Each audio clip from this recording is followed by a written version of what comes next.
सार्वजनिक वितरण व्यवस्थेतील बोगस अपात्र लाभार्थ्यांना आळा घालण्यासाठी राज्यभर मिशन सुधार अभियान राबवण्यात येत असून जिल्ह्यात 71,956 अपात्र रेशन लाभार्थी वगळण्यात आले आहे।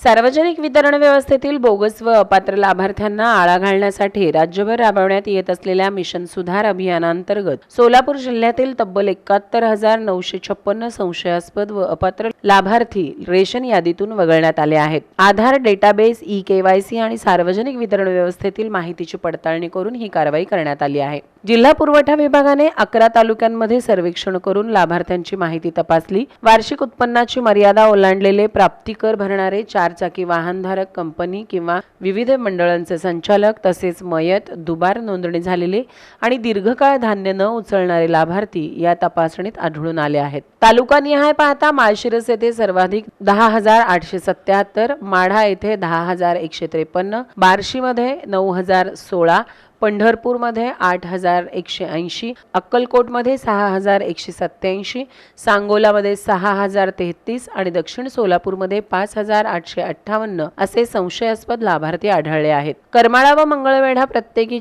4,794, मोहोळ 3,593, तर उत्तर सोलापूरमध्ये 1,922 लाभार्थींचा समावेश आहे। वगळण्यात आलेल्या लाभार्थ्यांमध्ये उत्पन्नाची मर्यादा ओलांडलेले 41,312, दीर्घकाळ धान्य न उचलणारे 13,926, बोगस लाभधारक 5,004, आधार स्टेटस मध्ये त्रुटी असलेले 3,980, कंपनी संचालक 3,097 आणि मोठी वार्षिक उलाढाल असलेले 2,891 लाभार्थी आहेत। याशिवाय 100 वर्षाहून अधिक वयाचे 1,076 आणि 4 चाकी वाहनधारक 473 लाभार्थीही आढळले आहेत। दरम्यान पात्र लाभार्थी रेशनच्या धान्यापासून वंचित राहू नयेत याची काळजी घेतली जात असल्याचे पुरवठा विभागाने स्पष्ट केले आहे। नजरचुकीने नाव वगळले असल्यास ते पुन्हा यादीत समाविष्ट केले जात आहे।